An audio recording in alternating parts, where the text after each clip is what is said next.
A paz do Senhor. Graças a Deus, mais uma oportunidade que Ele me concede de poder estar aqui com vocês para postar mais um comentário de uma das nossas lições da CPAD. Estamos caminhando para o final desse trimestre, último trimestre aí das lições da CPAD do ano de 2019. Hoje nós temos a lição de número 12, a lição aí de 22 de dezembro de 2019, desse próximo domingo. E a lição ela tem como título A Rebelião de Absalão. Nós temos aqui uma lição muito importante também. Nós vimos na lição passada, lição número 11, as consequências do pecado de Davi, quando Natã ele anuncia a Davi que a espada não afastaria da sua casa. E nós tivemos a oportunidade de estudar um pouco sobre essa profecia da parte do profeta Natã, e também já algumas consequências do pecado de Davi. E agora nós temos o cumprimento também de mais um momento dessa profecia, quando fala da espada não sair da casa de Davi, quando nós temos aqui nessa oportunidade Absalão agora se levantando para destronar Davi, destronar o seu pai, e para poder reinar sobre todo Israel. E por um tempo ele consegue esse intento. Ali ele consegue governar as 10 tribos do norte, e Davi ele tem que fugir diante da presença do seu filho Absalão. E há uma batalha então final entre o exército de Davi e o exército de Absalão, na qual, no caso, nessa batalha, o exército de Absalão é vencido, ele foge e ele acaba então ali perdendo a sua vida. E ali cerca de 20 mil homens, 20 mil pessoas morrem em decorrência desta batalha entre Davi e o seu filho Absalão. Seria aí a espada caindo sobre a casa de Davi, exatamente como um cumprimento da profecia de Natã, que falava das consequências do pecado de Davi. Portanto, esse é o título da lição, A Rebelião de Absalão. O textuário da nossa lição, esse texto ele vai estar inserido dentro da leitura bíblica em classe, quando nos diz assim: desta maneira fazia Absalão a todo Israel que vinha ao rei para juízo. Assim furtava Absalão o coração dos homens de Israel. Não vou comentar esse texto porque ele vai aparecer na leitura bíblica em classe. A verdade prática da lição nos apresenta: a rebelião revela uma natureza depravada e apóstata contra Deus, visando apenas propósitos que contrariam a perfeita vontade divina. Então, o que nós temos aqui? A rebelião é exatamente uma apostasia, um afastar-se da vontade de Deus. A rebelião é algo nocivo a qualquer organização humana, a qualquer grupo, a qualquer família, a qualquer povo. O pecado da rebelião, ele só vem para destruir, para enfraquecer, e é exatamente esse propósito, o propósito da rebelião, no âmbito cristão, bíblico, é fugir da vontade de Deus, fazer com que as pessoas possam afastar-se de Deus, e com isso contrariar todos os propósitos divinos para os seus. A leitura bíblica em classe está no livro de 2 Samuel, capítulo de número 15, verso 1 até o verso 18. Nós estaremos então meditando nesses versos. Primeiro versículo do capítulo 15 aí de 2 Samuel. E aconteceu depois disso que Absalão fez aparelhar carros e cavalos e 50 homens que corressem adiante dele. Nós temos aqui Absalão, ele tomando uma atitude que era comum em alguns reinos, de que aquele que era o governante, ele fosse à frente e colocasse homens que corressem à sua frente para que pudesse proclamar ou de uma certa forma pudesse propagar o seu poderio, a sua soberania. E Absalão ele vai exatamente fazer imitando estes povos que tinham esse costume de exatamente colocar alguém para ir à frente do rei, para demonstrar que de fato atrás viria alguém que tinha poder, alguém que exercia uma certa liderança, alguém que governava. E Absalão ele faz exatamente isso, e é interessante nós observarmos que ele faz isso não com apenas 2 ou 3 homens, como era-se de costume, mas ele coloca, o texto bíblico nos apresenta, cerca de 50 homens que vá à sua frente exatamente para poder ser esse cortejo, esses homens que venham de fato evidenciar o seu poderio. Então é isso que nós temos nesse texto, quando nos diz que aconteceu depois disso, que Absalão fez aparelhar carros e cavalos e 50 homens que corressem adiante dele. Já seria uma maneira de anunciar que ele estaria sendo levantado como um rei, como um governante.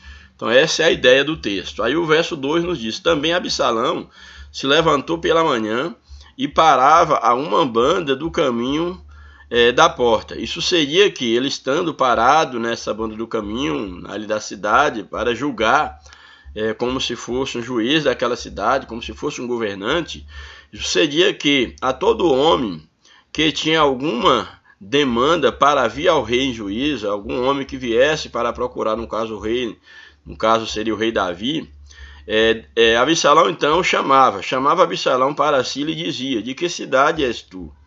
Dizendo ele: de uma das tribos de Israel, teu servo. Aí ele, no caso, aí ele já entrava em diálogo de uma forma dissimulada com esta pessoa, a fim de poder conquistá-la para os seus intentos. Aí, no caso, o verso 3 nos diz: então Absalão lhe dizia a essas pessoas, a cada um que ele parava para conversar.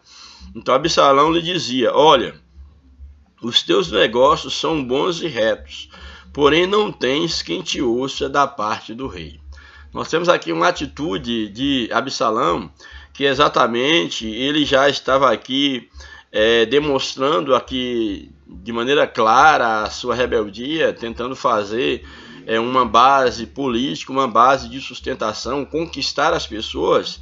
E ele usa exatamente desses argumentos, depois de inquirir de onde via aquela pessoa, de que ele era filho da nação de Israel, que era servo do rei. Ele então começa a dizer, a inquirir sobre os negócios, sobre as suas demandas, e após ser informado sobre o que aquela pessoa via fazer, ele então dizia que de fato era justo, era bom negócio, que era correto, que era de direito daquela pessoa que ele estava buscando, mas que porém, infelizmente, não havia da parte do rei alguém separado para ouvir as pessoas, ouvirem os súditos e fazer justiça. Então ele já semeava no coração do povo essa semente de discórdia, de estarem incontentes com o rei, porque ele demonstrava que o rei deveria ter alguém, o rei deveria cuidar melhor do seu povo, e ele não estava cuidando, porque não tinha pessoas separadas que falassem em nome do rei e que pudessem ouvir a causa do povo. Então é isso que Absalão tenta plantar no coração das pessoas, quando ele diz: não tens quem te ouça da parte do rei. Aí o verso 4 nos diz o seguinte: dizia mais Absalão: quem me dera ser juiz da terra.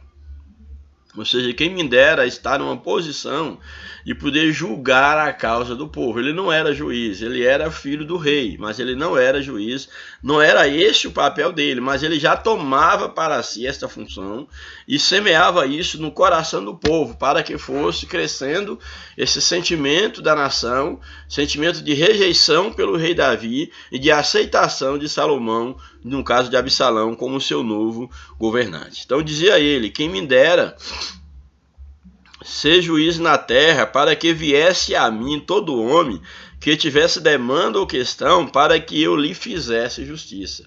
Uma vez que ele disse que ele queria ser juiz para poder fazer justiça, ele estava aí, no caso, culpando o rei, atribuindo ao rei a injustiça, que o rei não agia com justiça com os seus súditos. E ele ele se colocava como alguém que deveria estar ali para fazer justiça ao povo, uma vez que o rei não fazia justiça ao seu povo. Verso 5. Sucedia também que, quando alguém se chegava a ele para se inclinar diante dele, uma vez que ele era filho do rei, ele estendia a sua mão aí numa falsa humildade, estendia a mão, que não era preciso tanto, não precisava toda aquela cerimônia, porque ele era amigo do povo. Essa é a ideia que se pode também depreender do ato dele estender a mão. Ele estendia a sua mão, pegava dessa pessoa e a beijava, como se estivesse se igualando a essa pessoa. Sou um com você, sou irmão contigo, sou humilde, você tem acesso a mim, olha a maneira como eu te trato, sem precisar de muita cerimônia. Era exatamente essa a intenção dessa sua falsa modéstia. Aí o verso 6, desta maneira fazia Absalão a todo Israel que vinha ao rei para juízo. Então ele fazia isso com todos que vinham, que ele encontrava, no caso, no seu caminho. Assim, aí o texto da palavra de Deus é muito significativo quando fecha com essa expressão, que agindo dessa forma, furtava a Absalão o coração dos homens de Israel. Ou seja, desviava o coração do povo, do rei Davi, para poderem agora estar apreciando a si mesmo. Para o quê? Para estar, em certa medida, com ele, e para que ele possa se fortalecer como futuro rei de Israel. Então, dessa maneira, ele estava desviando o coração do povo de poder ter o respeito, de ter o apreço, de poderem ser submissos ao rei Davi e passar a tê-lo, no caso aí, como uma figura importante que seria o melhor representante naquele momento. Aí o verso de número 7... aí do texto nos apresenta: e aconteceu, pois, que ao cabo de 40 anos, passado 40 anos, isso aqui é muito interessante, que Absalão disse ao rei: deixa-me pagar em Hebrom o meu voto que votei ao Senhor. Olha, aqui agora ele pede exatamente ao seu pai, ao rei Davi, depois de 40 anos, ele pede para ir em Hebrom para pagar um voto ao Senhor. Isso aqui é muito interessante, é muito significativo, porque quando Davi ele começa a reinar, ele não reina sobre todo Israel. O início do reinado de Davi é exatamente sobre Hebrom, onde ele vai reinar ali durante um período, 7 anos e meio, se não me falha a memória, ele vai estar reinando sobre Hebrom. Então foi a partir de Hebrom que Davi ele cresceu, ele no caso se tornou o grande rei, que veio por fim a reinar sobre todo Israel. Então Hebrom era uma região significativa, era um ponto político, era um ponto de referência muito forte para o governo. E foi ali em Hebrom que Absalão ele tenta, ele se dirige, aí no pretexto, como ele diz aqui, ele pede permissão ao rei para ir a Hebrom para pagar um voto que ele tinha feito ao Senhor. Porém, na verdade, ele não iria nem pagar nenhum voto, ele estava já tudo tramado, porque era ali em Hebrom que ele iria desencadear a rebelião, que ele iria se proclamar rei sobre Israel. Então ele vai aqui usando de pretexto diante do seu pai, ele pede permissão então ao seu pai para ele ir aqui cultuar, pagar um voto, entre aspas, pagar um voto ao Senhor em Hebrom. E verso 8 continua: porque ele dizendo, justificando-se para o rei Davi, para o seu pai: porque morando eu em Jessu, na Síria, voltou o teu servo um voto, dizendo: se o Senhor outra vez me fizer tornar a Jerusalém, servirei ao Senhor. Então aqui ele havia se afastado por um tempo, quando ele, em dado momento, ele estava afastado, ele havia fugido, no caso aqui do seu pai, após ter matado o seu irmão Anon, ele fugiu, ficou cerca de 3 a 4 anos fora. E aí ele, agora, quando ele já reconciliou com o pai, quando ele está agora no reino, ele usa agora desse pretexto para dizer que ele havia feito um voto ao Senhor e que agora ele deveria pagar esse voto em Hebrom, porque ele tinha votado que caso ele tivesse morada, como ele diz aqui, se o Senhor o trouxesse de volta para Jerusalém, que ele serviria ao Senhor, que o Senhor seria o seu Deus. Eu acho interessante porque Absalão, na sua sagacidade, na sua dissimulação, ele vai usar o pretexto de pagar voto, o pretexto de ser uma pessoa temente a Deus, que está preocupada em andar diante de Deus, uma vez que até mesmo ele sabia qual era, apesar das falhas de Davi, mas o quanto Davi tinha um apreço pela questão, no caso do Deus de Israel, o temor que ele tinha e a importância que Davi ele dava para o Deus de Israel. E aqui Absalão usa exatamente desses argumentos, desses meandros para poder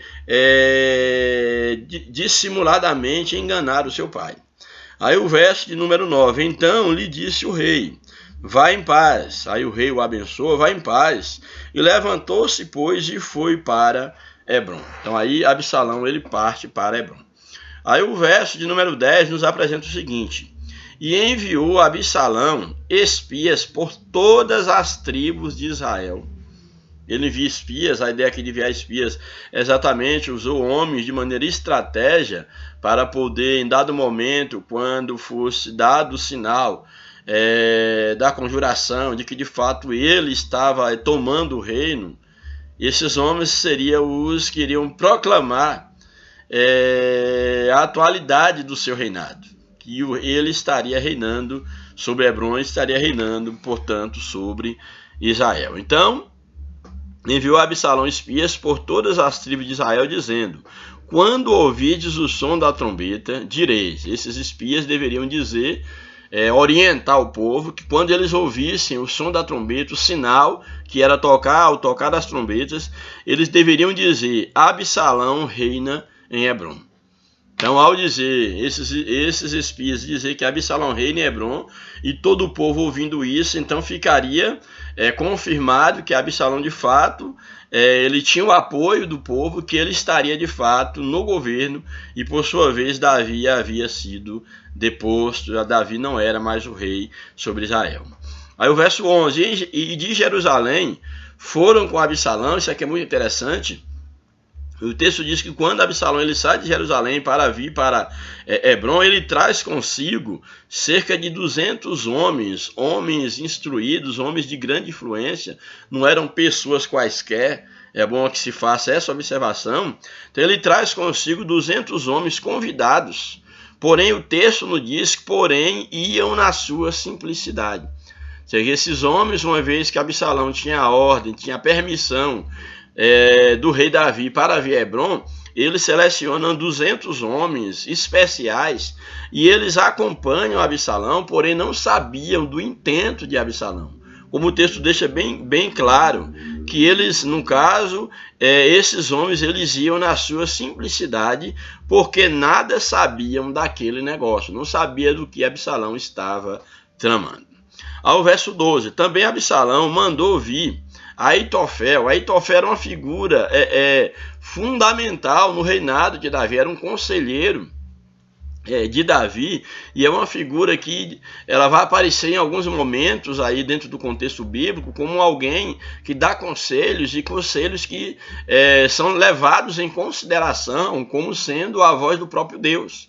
Então aqui nós temos exatamente que Absalão, ele já estava com tudo tramado, e ele leva exatamente o conselheiro do rei Davi, que é Aitofel.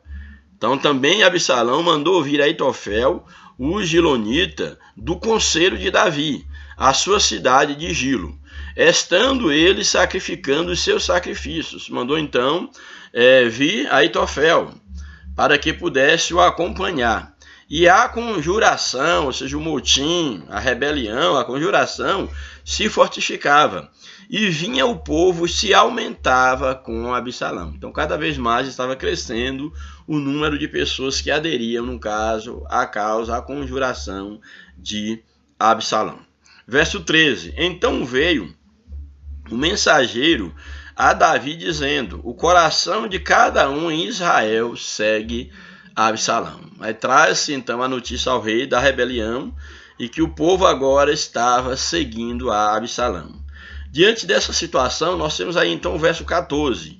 Disse, pois, Davi a todos os seus servos que estavam com ele em Jerusalém, levantai-vos e fujamos. Então Davi agora, ele se vê realmente que a espada está por vir sobre a sua casa, e ele então aconselha ao povo que está com ele que eles deveriam fugir. Juntamente com o rei, deveria agora fugir de Absalão. Levantai-vos e fujamos, porque não poderíamos escapar diante de Absalão, para poder escapar com a sua vida. Dai-vos pressa a caminhar, para que porventura não se apresse ele e nos alcance, e lance sobre nós algum mal, e fira a cidade ao fio da espada. Aí ele agora estava experimentando aquilo que o profeta Natan havia dito, que a espada viria sobre a sua casa. E agora ele proclama, para que isso não aconteça, para que nós possamos escapar, vamos então todos fugir. Aí o verso de número 15. Então os servos do rei disseram ao rei: eis aqui os teus servos para tudo quanto determinar o rei nosso senhor. Acho muito interessante, porque aqui nós temos algo que é muito significativo na vida de Davi, é que apesar das suas falhas, apesar das consequências do seu pecado, ele tinha servos fiéis. Ele tinha servos fiéis que estariam com ele a despeito de qualquer situação. Aí me faz lembrar do momento quando ele na caverna de Adulão se junta a ele homens amargurados, homens sem esperança, e ele consegue liderar. E ele tem ali o seu primeiro grupo de sustentação, que são os conhecidos valentes de Davi. E aqui agora nós vemos que essas pessoas, e outras também certamente, eles manifestam a sua lealdade ao rei Davi. E é significativo quando eles dizem: aqui eis os teus servos para tudo quanto determinar o rei nosso Senhor. Ou seja, nós estamos contigo. Se for para ficar, nós ficaremos. Se for para fugir, nós fugiremos contigo. Aí o verso 16. E saiu o rei com toda a sua casa a pé. Olha, a eminência era tão grande da espada vir sobre o rei, do castigo, que o rei nem sequer, o texto deixa bem claro, que saiu o rei com toda a sua casa a pé. Quer dizer, não houve tempo de se preparar, de pegar mulos, carruagem ou cavalos, caso tivessem dentro desse contexto. Não houve tempo para isso. Eles tiveram que fugir a pé, como que com a roupa do corpo. Então eles fugiram a pé, porém o rei deixou, aí o texto nos diz, deixou porém o rei 10 mulheres concubinas para guardarem a casa. Então o rei, ao fugir, ele vai exatamente deixar 10 mulheres, 10 das suas mulheres, das suas concubinas, para guardarem a casa. E nós vamos ver que essas 10 mulheres, elas não é por acaso, já havia um propósito divino, por incrível que pareça, em Davi deixar essas 10 mulheres, porque quando o profeta Samuel, o profeta Natan, ele havia, no caso, trazido a ameaça sobre Davi, para Davi, o que haveria de acontecer sobre ele, uma das coisas que Natan havia profetizado era exatamente que ele haveria de ser, no caso, o seu leito, as suas mulheres, haveriam de ser profanadas. Está lá no capítulo 12, o verso de número 11. Assim diz o Senhor: eis que suscitarei da tua mesma casa o mal sobre ti, e tomarei tuas mulheres perante os teus olhos, e as darei ao teu próximo, a qual se deitará com tuas mulheres perante este sol, porque tu fizeste em oculta, mas eu farei este negócio perante todo Israel e perante o sol. Então nós temos aqui que quando Davi ele sai e deixa o reinado, e deixa ali 10 mulheres concubinas para guardarem a casa, lá no outro contexto, que não é o contexto dessa lição aqui, já que a lição está tratando especificamente da rebelião de Absalão, nós vamos ver que no outro contexto, mais lá na frente, quando Absalão ele vem e ele assume, no caso ali, a sede de Jerusalém, a primeira coisa que se faz, que Absalão faz, inclusive pelo conselho de Aitofel, é uma tenda, no caso, no terraço da casa, e ali então Absalão ele tem relação sexual com essas 10 mulheres, essas 10 concubinas do rei Davi, que ficaram em Jerusalém. Ele tem relação sexual à plena luz do dia, todo Israel passando e vendo o que ele estava fazendo contra a casa do rei. Então isso se cumpriu, e aqui o fato dele estar deixando essas 10 mulheres para guardarem a casa é exatamente para se cumprir aquilo que Deus havia profetizado por meio do profeta Natan, e foi exatamente o que aconteceu quando Absalão ele vem para Jerusalém, que ele assume o governo em Jerusalém. Ele vai fazer exatamente aquilo que havia sido profetizado pelo profeta Natan. Isso, por exemplo, nós podemos ver está no livro de 2 Samuel, capítulo 16, versos 20 ao 23, quando nos diz assim: então disse Absalão a Aitofel: dai-me conselho entre vós sobre o que devemos fazer. Verso 21. E disse Aitofel a Absalão: entra as concubinas de teu pai. Ou seja, entrar é ter relações sexuais com as concubinas do pai. Entre as concubinas de teu pai, que deixou para guardarem a casa. Essas 10 que nós acabamos de ler aqui. E assim todo Israel ouvirá que te fizestes aborrecivo para com teu pai, e se fortalecerão as mãos de todos os que estão contigo. E olha o que nos diz o verso 22. Estenderam, pois, para Absalão uma tenda no terraço, ou no terrado, e entrou Absalão as concubinas de seu pai perante os olhos de todo Israel. Cumpria-se aqui aquilo que Natã havia profetizado. E aí o verso 23 ainda diz assim: e era o conselho de Aitofel que aconselhava naqueles dias, como se a palavra de Deus se consultara. Era a validade do conselho de Aitofel.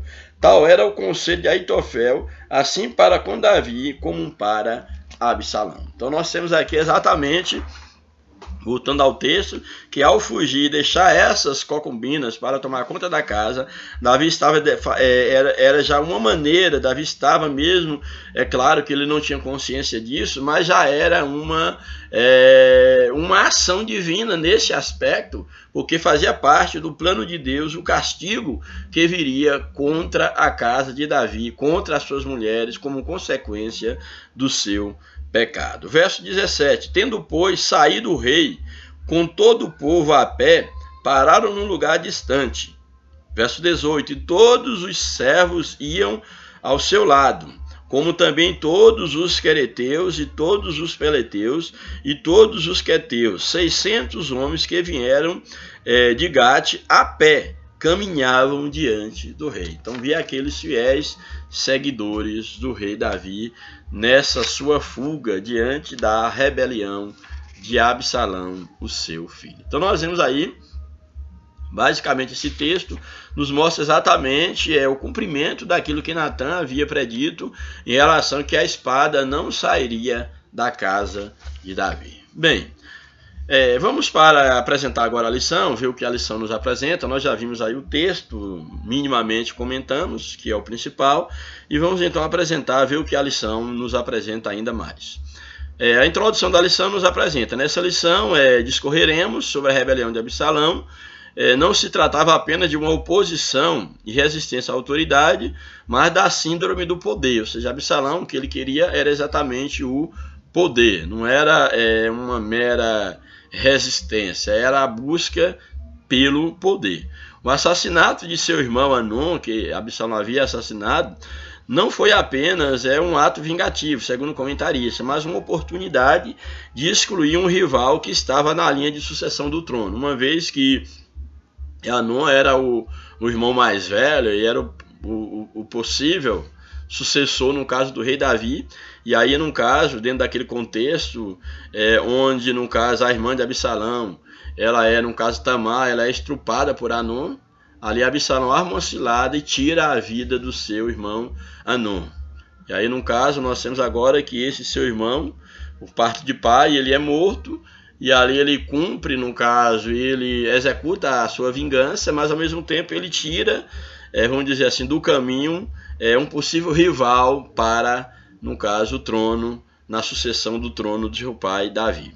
Então Absalão, ele era oportunista, perspicaz, valendo-se de sua beleza. Ele era muito lindo, a Bíblia descreve assim uma beleza física considerável, também era um carisma incomum. Ele procurou derrubar o próprio pai na esteira das falhas governamentais, apontando as falhas do governo de Davi, como nós já vimos, que ele não fazia justiça ao povo, não estava dando atenção ao povo. Então, buscando essas falhas do governo, ele procura então tirar o pai de cena, buscando o apoio daqueles que estivessem descontentes com o governo de Davi, para que ele pudesse então reinar, julgar no lugar do seu pai, para que ele pudesse exercer a justiça, a equidade, como ele pretensamente prometia. Aí o primeiro tópico da lição nos apresenta o homem Absalão. Primeiro, descrição. Absalão, ele era o terceiro filho de Davi com Maaca, filha de Talmai, rei de Gesur, que nascera em Hebron. Davi teve seu primeiro filho com Aionã, que era, no caso, Anon, que era o primogênito. O segundo com Abigail, Quileabe.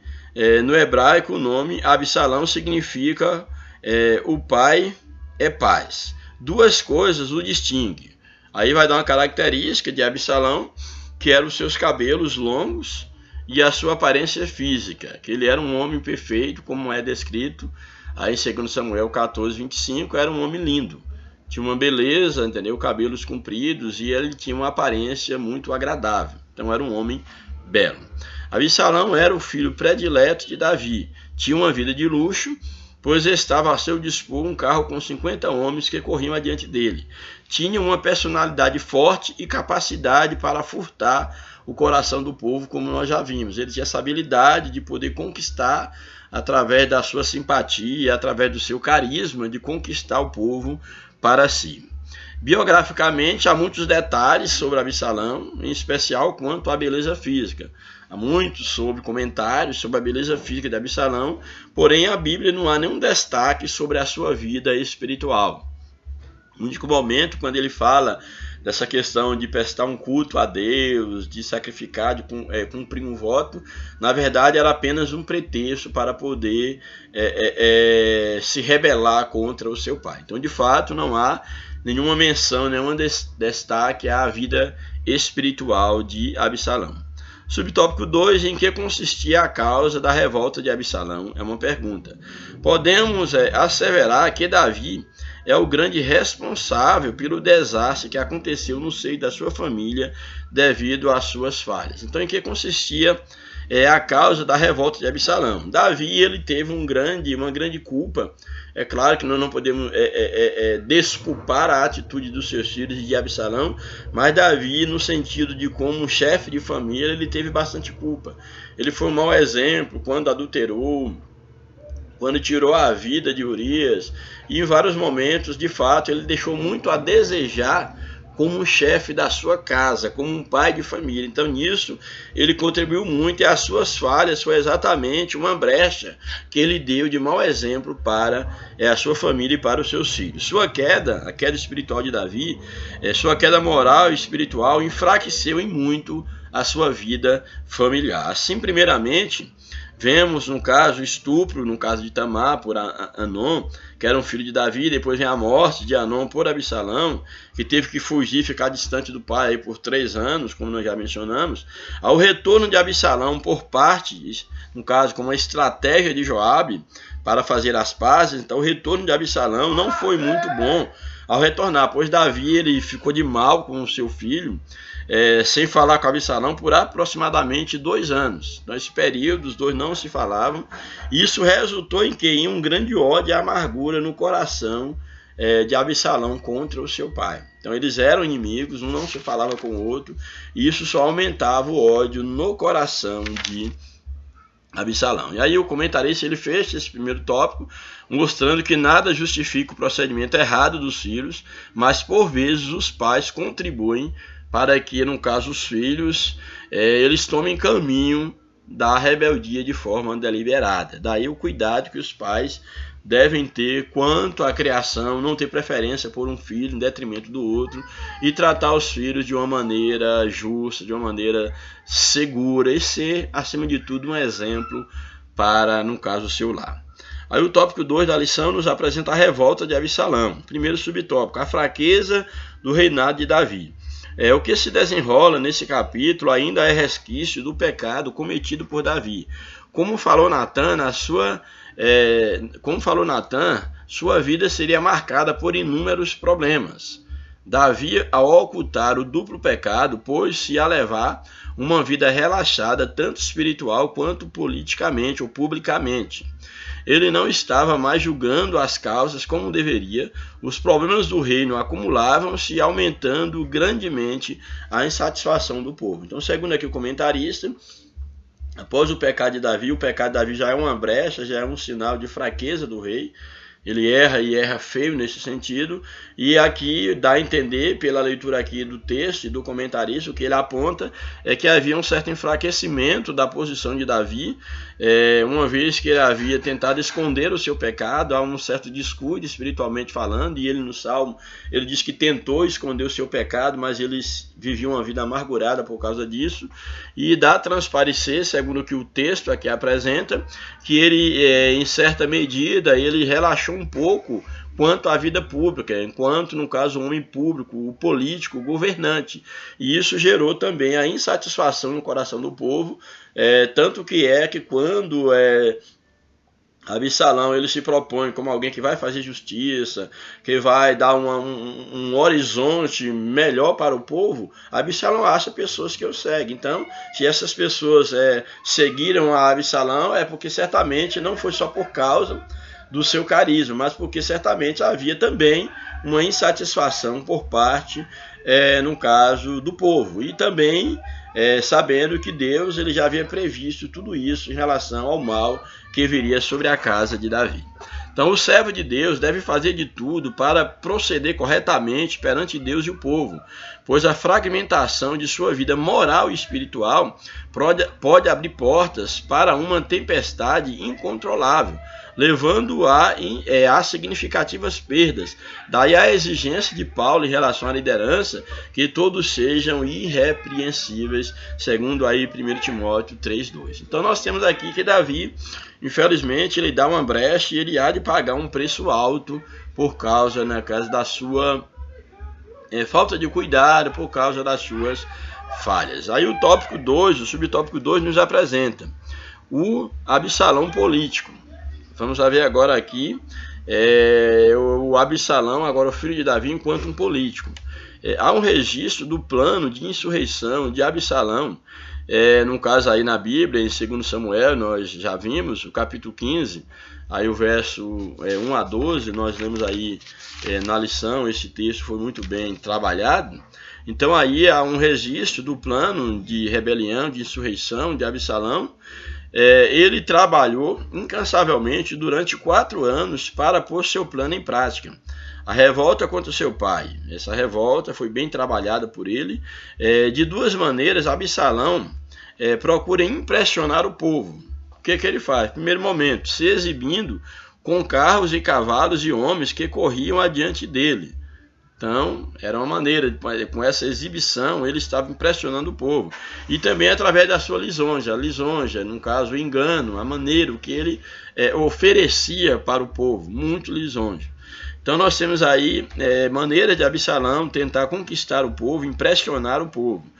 O Absalão político agia da seguinte maneira, demonstrava um espírito de grandeza, era comum aos reis, no caso aqui, esse ato de levar homens à frente era comum aos reis do Oriente. Aqui é muito interessante essa informação, que era comum aos reis do Oriente terem servos que iam adiante de seus carros, que por vezes variavam de 3 ou 4 homens. Isso era comum para mostrar que o rei estava vindo. Porém, o que nós temos aqui em Absalão, mas Absalão apresenta-se com 50, não é nem 3 nem 4, era com 50, demonstrando esse seu espírito de grandeza. Se os reis do Oriente faziam isso com 3, 4 homens, ele agora o fazia com 50 homens, carros e cavalos. Era a sua ostentação. Então isso aqui é muito significativo. Ainda ele exercia uma função que não era sua, que era exatamente se sentar como juiz da cidade. Ele sentava-se à porta da cidade como juiz, mas não era, ele não era juiz, mas ele exercia, começava a exercer, julgando, orientando as pessoas quanto aos seus direitos que eles deveriam fazer diante do rei. Apresentava as falhas do setor administrativo do rei, dizendo que não havia pessoas capazes indicadas pelo rei para atender o povo. Depois fazia falsa bajulação. Ele dispensava algo que era digno a todo filho do rei, que era a reverência, ele dispensava. E antes demonstrava uma falsa humildade, beijando, abraçando o povo. Tudo não passava de dissimulação. Então, isso é uma palavra que nós podemos aqui, um adjetivo para Absalão é que ele era uma pessoa dissimulada, ele era falso, ele era dissimulado. Ainda a falsa devoção a Deus, apresentavam falsa devoção a Deus, como ele fez quando ele pede permissão ao seu pai para poder ir até Hebrom, para ali dizer ele que iria ali pagar um voto a Deus naquele lugar. Então, a sua atitude de dizer que vai até aquele lugar para poder sacrificar o Senhor mostra a dissimulação, quanto ele era maligno nos seus propósitos. Então essa é uma atitude também que merece aí um destaque em relação à posição de Absalão. Então nós temos aqui esse que era o Absalão político. Então ele dizia que havia feito um voto a Deus, mas tudo era apenas uma ação mentirosa para enganar o rei. Finalmente, também, nós temos aí a habilidade de ser sagaz, de poder bolar artimanhas. As pessoas se deixaram levar por toda essa ação sagaz, sem se perceberem, sem perceberem seu real significado. Então, as pessoas ali, diante do que Absalão mostrava para as pessoas, as convencia, e sem perceberem, elas estavam seguindo Absalão. Com o passar do tempo, elas não percebiam que ele estava roubando o coração do povo em relação ao rei. E logo ele havia conquistado pelo seu carisma aquelas pessoas. E aí o subtópico 3, proclamando-se rei. Absalão foi para Hebrom com a permissão de seu pai, como nós já vimos, mas ele o fez com um falso pretexto para comandar de lá seus emissários. Ele preparou esses homens e ao seu sinal, ao som da trombeta, deveriam ser proclamadas em todo Israel, que esses homens e todo o povo deveria ouvir: Absalão reina em Hebrom. Então esses mensageiros, esses espias, estrategicamente deveriam estar nas cidades para que quando as trombetas tocassem, eles pudessem anunciar que Absalão era rei em Hebrom.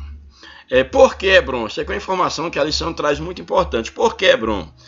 Esse jovem sabia que no seu histórico Hebrom estava ligado com a monarquia de Israel. Foi nela que seu pai, no caso o rei Davi, foi coroado rei. Ele começou a reinar de Hebrom. E que seu reino durou ali 7 anos e meio, como havia dito, durou 7 anos e meio. Absalão tinha consciência de que havia da parte de Judá um sentimento muito especial por este lugar. Estrategicamente buscava apoio naquela região, porque foi dali que foi a base de sustentação para o governo, para o reinado de Davi.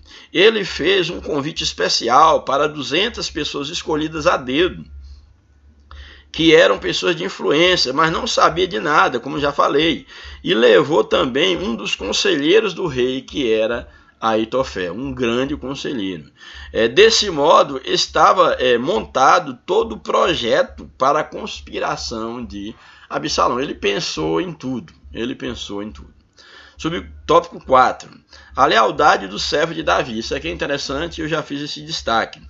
Ao tomar conhecimento da ação de seu filho Absalão, Davi apronta para fugir. Sem dúvida, isto era a consequência da espada, aquele que nós falamos, da espada que viria sobre sua casa, como foi profetizado pelo profeta Natã. Ao sair Davi de Jerusalém com seus amigos, a primeira parada que fez é em frente ao Monte das Oliveiras, que tem a ligação com a Via Dolorosa. Lembrando aí do sofrimento, de Cristo na Via Dolorosa. Junto com Davi, muita gente, mas o texto faz um destaque à lealdade de um estrangeiro de Gate. O texto da Bíblia destaca esse estrangeiro, cujo nome era Itai, que era uma das pessoas que foi responsável por parte do exército que deu apoio a Davi, no caso, na sua fuga, e para lutar contra o seu filho Absalão. E esse, no caso aqui, Itai, ele era um estrangeiro de Gate, ele não era um judeu, não era um israelita, e ele era então estrangeiro, mas a Bíblia dá um destaque pela sua fidelidade a Davi. Davi, inclusive, sugere que ele deveria voltar para estar com Absalão, uma vez que ele não sofreria nenhuma represália, porque ele era um estrangeiro. Mas, no caso aqui, esta personagem, Itai, ela demonstra fidelidade a Davi, que estaria com ele para o que desse e viesse. Isso é muito significativo, o destaque, a lealdade dos servos de Davi, em especial este comandante, cujo nome é Itai. Davi insistentemente solicita que ele volte a ter com o rei Absalão, o que não faz. mas se coloca à sua inteira disposição com toda fidelidade, afirmando que ficaria ao seu lado, ao lado de Davi, quer fosse para a vida, quer para a morte. Aí 2 Samuel, no capítulo de número 15, 2 Samuel 15, é muito interessante, que vai nos apresentar a posição de Itai em relação a Davi. 2 Samuel 15, 21. 2 Samuel 15, 21. Nos diz o seguinte, aí nos versos anteriores, verso 19, disse, pois, o rei, no caso Davi, a Itai, o geteu, por que irias tu também conosco? Volta e fica-te com o rei, no caso com Absalão, porque estranho és, também te tornarás a teu lugar. Ontem vieste e te levaria eu hoje conosco a caminhar, pois força me e aonde quer que puder ir. Sei que é difícil, é dificultoso eu ir onde eu quero ir. Volta, pois, e torna a levar teus irmãos, aqueles que estavam sob o comando de Itai, leva teus irmãos contigo, com beneficência e fidelidade. E olha a resposta de Itai para Davi. Respondeu, porém, Itai ao rei e disse, vive o Senhor, o respeito que ele tinha por Deus. Quando ele invoca o nome do Senhor, já dá a entender que ele era, no caso, um prosélito. O resultado do prosélito era um judeu, estava ali, no caso, judeu no sentido que havia se tornado, vamos dizer assim, judeu nesse aspecto, de seguir aos judeus, ao exército de Davi. Então ele diz o seguinte, olha, vive o Senhor e vive o meu Senhor, ou seja, vive o Senhor, com letra maiúscula, Deus, e vive o rei, meu Senhor, no caso Davi, que no lugar em que estiver o rei, meu Senhor, seja para a morte, seja para a vida, aí certamente estará também o teu servidor. Então é um destaque mostrando que, a despeito das falhas, da espada que está vindo sobre a casa de Davi, ele tinha ao seu lado homens leais, que inclusive Deus providenciava isso, porque havia uma promessa quanto a Davi, que o seu reino seria para sempre, ele teria sucessor no seu reino, e ele haveria o tempo do seu governo. Deus deu a ele a sustentação que ele precisava, a despeito de toda a problemática que envolveu o seu reinado, e da perseguição e da rebelião que nós temos aqui por parte de Absalão. Então isso, no caso, essa fala de Itai, isso tocou profundamente o coração de Davi. Certamente é uma leitura, uma inferência. Por quê? Porque essa atitude de fidelidade ele esperava exatamente, era do seu filho Absalão. Porém agora ele estava vendo isso de um estrangeiro, e não da parte de seu filho. Isso certamente falou muito forte ao coração do rei Davi. E aí o último tópico da lição, o tópico 3, a morte de Absalão. Coração de pai é o primeiro subtópico. Davi teve de montar seu exército para lutar contra o seu próprio filho. Imagine como Davi se sentia tendo que lutar contra o seu próprio filho, e um filho muito querido. Então dividiu o exército em 3 companhias, uma sob a liderança de Joabe, seu capitão, outra de Abissai, e a última sob a liderança de Itai, esse seu fiel servo. E ele se propôs a ir ao combate, mas o povo não permite. Davi queria ir ao combate, mas isso aqui é uma coisa muito interessante, que o povo não permite, mesmo porque sabia que Davi era o principal alvo. E o povo sabia do valor que tinha o rei. O valor que tinha o rei Davi. Aí o povo não permite que Davi, apesar de ser um guerreiro, um rei guerreiro, o povo não permite que ele vá ao combate contra o seu filho. E aí a lição vai apresentar os motivos por que não, o povo não permite. 2 coisas importantes devem ser entendidas aqui. A primeira é o valor que o povo via em Davi. O povo via um grande valor no seu rei. Sendo ele um grande guerreiro, uma pessoa capaz, ainda que estivesse pagando um alto preço, as pessoas sabiam do seu valor. As pessoas conheciam o valor do seu reino. E por causa disso, ele era o alvo principal. Um outro segundo motivo. A segunda razão é que o povo queria evitar que o próprio pai tivesse que confrontar o filho. diante do carinho que Davi tinha por Salomão e por seu próprio pai, o povo queria evitar que ele fosse obrigado a confrontar, lutar contra o seu próprio filho. Todos viam a dor que Davi sentia ao formar aquele exército para lutar contra o seu filho.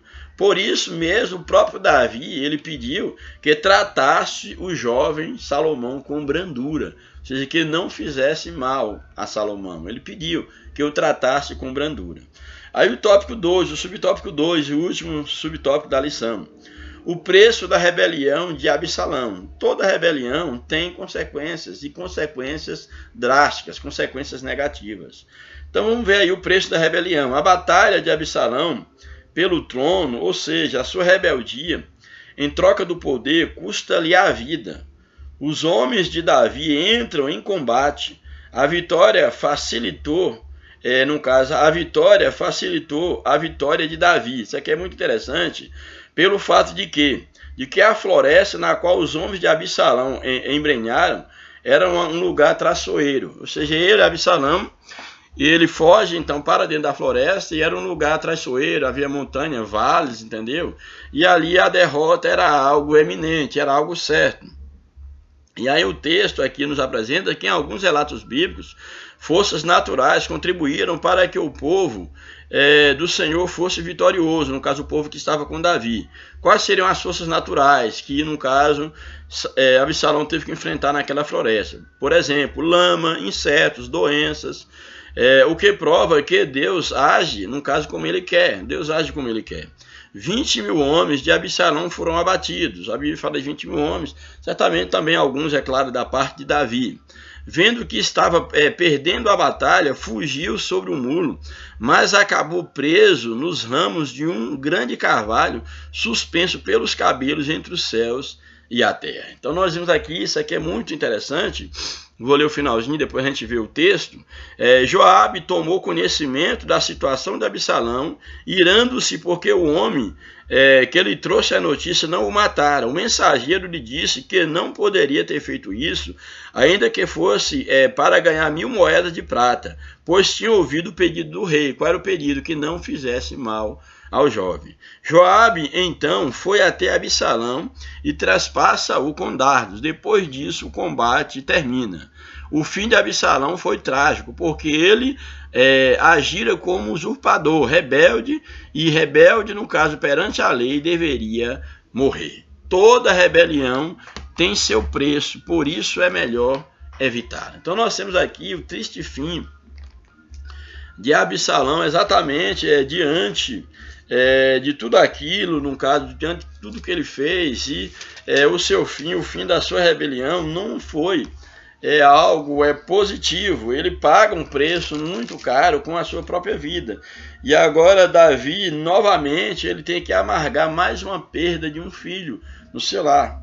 Olha que ele perdeu o filho que nasceu da relação com Betseba, perde aquele filho, ele perde o seu filho Anon e agora perde o seu filho Absalão. Então nós temos aqui exatamente, aí no caso, o capítulo 18, de 2 Samuel, capítulo 18, nós temos aí o verso 6, por exemplo, do capítulo 18, diz o seguinte: saiu, pois, o povo ao campo a encontrar-se com Israel, e deu-se a batalha no bosque de Efraim. Foi para esse bosque que Absalão fugiu. E ali foi ferido o povo de Israel diante dos servos de Davi, no caso, os que estavam com Absalão. E houve ali uma grande derrota de 20 mil. 20 mil homens morreram naquele momento.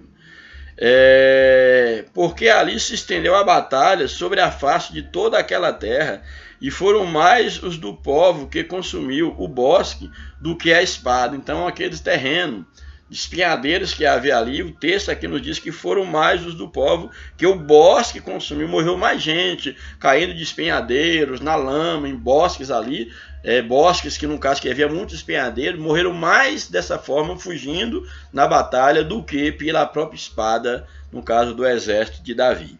Aí o verso 9 diz o seguinte: e Absalão se encontrou com o servo de Davi, e Absalão ia montado num mulo, e entrando o mulo debaixo da espessura dos ramos de um grande carvalho, de uma grande árvore, pegou-se-lhe a cabeça no carvalho, no caso os seus cabelos eram muito grandes, e aí ele prendeu a sua cabeça, ficou preso pelo cabelo, e ficou pendurado entre os céus e a terra, e o mulo que estava debaixo dele passou adiante. E aí nós vemos o início do trágico fim de Absalão. Verso 10, o que vendo, um homem o fez saber a Joabe e disse, eis que vi Absalão pendurado num carvalho. E aí Joabe então questiona este homem por que não matou. Então disse Joabe ao homem que ele o fizera saber, pois que o viste, porque não o feriste logo ali em terra. E forçoso seria eu lhe dar 10 moedas de prata e um cinto. Disse, porém, aquele homem a Joabe, ainda que eu pudesse pesar nas minhas mãos 1000 moedas, não 10 moedas, mas ainda que me desse 1000 moedas de prata, não estenderia a mão contra o filho do rei, pois bem ouvimos que o rei te deu ordem a ti e a Abissai e a Itai, aos comandantes, dizendo, guardai-vos cada um de tocar no jovem Absalão. Mas olha o que fez então, no caso Joabe. O verso 14 diz o seguinte, então disse Joabe, não me demorarei assim contigo, com aquele que dava notícia. E tomou 3 dardos e transpassou, foi ao encontro onde estava Absalão, e traspassou com eles o coração de Absalão, estando ele ainda vivo no meio do carvalho. Verso 15, e o cercaram 10 jovens, cercaram Absalão, e o cercaram 10 jovens que levavam as armas de Joabe e feriram a Absalão e o mataram. Então executaram a Absalão. Então este foi o triste fim de Absalão e essa foi a recompensa por sua rebeldia. Conclusão da nossa lição. Com esse episódio aprendemos que a rebelião aborrece a Deus. Evitemos, pois, o pecado da rebeldia, busquemos a sabedoria e a prudência divinas, para que não experimentemos a ira do Deus justo e verdadeiro. Sejamos fiéis e santos. Então nós vimos aqui que a rebelião tem o seu preço, a rebelião tem as suas consequências. Nós vimos aqui que Absalão, ele paga muito caro pela sua rebelião. Ele paga com a sua própria vida. Nós podemos ver aqui que nessa lição, Davi, mais uma vez, ele está experimentando, ele está amargando a consequência do seu pecado, aquilo que ele havia feito. E que Deus havia prometido trazer uma punição. Ele está sentindo na pele. Imagine agora que Davi, desgraça após desgraça, está abatendo a casa de Davi. Como falei, a morte do filho, da relação que ele teve com Batseba. Depois vem a morte vem o estupro da sua filha. Depois vem a morte de Anon, seu filho, por parte de Absalão. Depois vem Absalão se levantando, se insurgindo contra o pai, querendo tomar o governo e usando como pretexto a ideia de poder adorar a Deus, de servir a Deus, algo que era muito caro para Davi. E agora ele se rebela, nós vemos agora Davi tendo que fugir do seu próprio filho. E ele tem que abandonar, no caso, a sede do seu governo. Ele deixa 10 das suas mulheres lá em Jerusalém. E aí Salomão, depois que expulsa, depois que o pai foge, Salomão vem a Jerusalém. E à luz de todo Israel, Salomão então abusa das mulheres de Davi. Essa era uma afronta contra Davi, contra o rei. E continua na sua luta de perseguir ao pai. Nós vemos agora Davi sendo obrigado a se organizar para poder lutar contra o seu próprio filho. E nós vemos agora, por fim, o seu filho agora sendo morto de uma maneira trágica, sendo executado, linchado, exatamente por causa da rebelião contra o seu pai. E também nos chama a atenção que, apesar de tudo isso, nós vemos ainda o amor de Deus em relação a Davi, porque mesmo amargurando as consequências do seu pecado, ele assumiu diante de Deus, mesmo tentando esconder por um tempo, ele se arrepende, ele se coloca diante de Deus. E a promessa de Deus continuou de pé sobre a casa de Davi, mesmo que também Deus houvesse de cumprir aquilo que ele havia predito por meio do profeta Natã, de que a espada não se afastaria da casa de Davi. Aí nós vemos que depois da morte de Davi, nós vemos agora que o seu filho Salomão, ele assume o trono, ele após assumir o trono, aí já vem um outro filho de Davi, Adonias, que quer agora, de uma certa forma, usurpar o trono de Salomão. E agora esse filho de Davi quer usurpar o trono de Salomão, quer possuir, inclusive, a sunamita, a mulher que esteve com Davi nos seus últimos anos de vida. Isso soa mal aos olhos de Salomão. E agora Salomão, então, manda matar o seu irmão, no caso Adonias. E tudo isso era a consequência, era a espada vindo sobre a casa de Davi. Mas que Deus nos abençoe, que Deus nos ajude. Esses exemplos são deixados para nos instruir que não vale a pena se rebelar, não vale a pena seguir por este caminho, porque todo pecado tem a sua consequência. Teve a consequência para Davi, teve a consequência também para Absalão. Que Deus nos abençoe, que o Espírito de Deus continue falando conosco e que você possa guardar esta palavra no teu coração. Um grande abraço, a paz do Senhor e até a próxima oportunidade, em nome de Jesus. Amém. Glória a Deus.